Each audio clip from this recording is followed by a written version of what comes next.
अच्छा, ये मैंने पहले भी कई दफ़ा बताया था कि जब आप मुश्तरका जायदाद के ऊपर वो पैसा खर्च कर रहे हो, तो फिर वो होती तो मुश्तरका जायदाद है, वाला साहब के नाम है, वाला साहब फोत हो जाते हैं तो मुश्तरका जायदाद में जितने वारसान होते हैं वो सारे के सारे उसके अंदर हिस्सेदार बन जाते हैं। अब इसमें थोड़ी सी तब्दीली मैं आपको बताना चाह रहा हूँ कि कभी ऐसा आपके साथ हो जाए तो फिर आपने घबराना नहीं है, परेशानियाँ मैं उसका तोड़ बताने लगा हूँ आपको आज, ठीक है।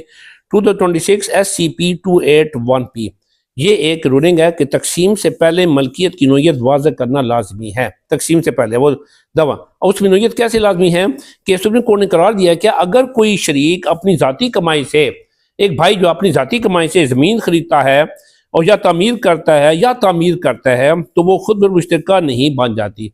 अब यानी कि चूँकि वाले साहब के नाम पे थी तो अब ये मुश्तरका बन गई है, जब तक ये साबित न हो जाए कि मुश्तरका फ़ंड से ली गई थी, यानी वाला साहब के पैसे से वो खरीदी गई थी, वाला साहब के पैसे से ऊपर तामीर की गई थी, तो वो मुश्तरका फंड से ली गई थी। तकसीम का मुकदमा तब भी आगे बढ़ेगा जब अदालत ये तय करे कि क्या चीज़ वाकई मुश्तरका है, और वो तब है क्या वाकई मुश्तरका है।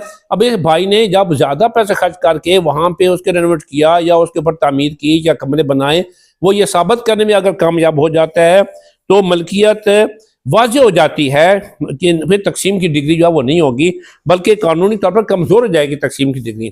फिर इसके अंदर अदालत उसको उसका हक दिलाने की पूरी कोशिश करेगी। अगर आप ये साबित करने की कोशिश करेंगे कि मैंने जनाब मैं तो 10 साल बाहर बैठा रहा हूँ, वहाँ से मैंने इतना पैसा भेजा, ये देखे मेरे पास रसीदें मौजूद हैं, मेरे पास बैंक के वो स्टेटमेंट्स मौजूद हैं, ये सारा पैसा यहाँ पे फलां फलां को मैं भेजता रहा, वो पूरी पूरी स्टेटमेंट उठा के आप जज साहब के सामने रखेंगे तो जज साहब यकीन कर लेंगे कि वाकई आपने खर्चा किया है।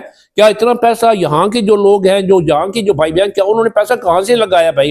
ये इतना जो खर्चा किया गया है हज़ारों या लाखों या करोड़ों में, तो वो कहाँ से लगाया गया है? क्या उनके पास इतनी आमदनी थी? कहाँ से आमदनी थी? उन्होंने किधर से खर्चा किया? अपनी आमदनी सोर्स दिखाएं। तो जब वो सोर्स नहीं दिखाएंगे और आप अपने आमदनी के सोर्स दिखा के वो चीज़ साबित करने की कोशिश करेंगे कि सारी चीज़ें मैंने खुद खर्चा किया है, मैंने अपने पैसे इसके ऊपर लगाए हैं, तो वो आपको हक आपका मिल जाएगा। फिर वो मुश्तरका के अंदर से नहीं मिलेगा, फिर वो जो उनका मुश्तरका होगा वही मिलेगा, जो आपका ज़्यादा हिस्सा होगा वो आपको डेफिनेटली मिल जाएगा।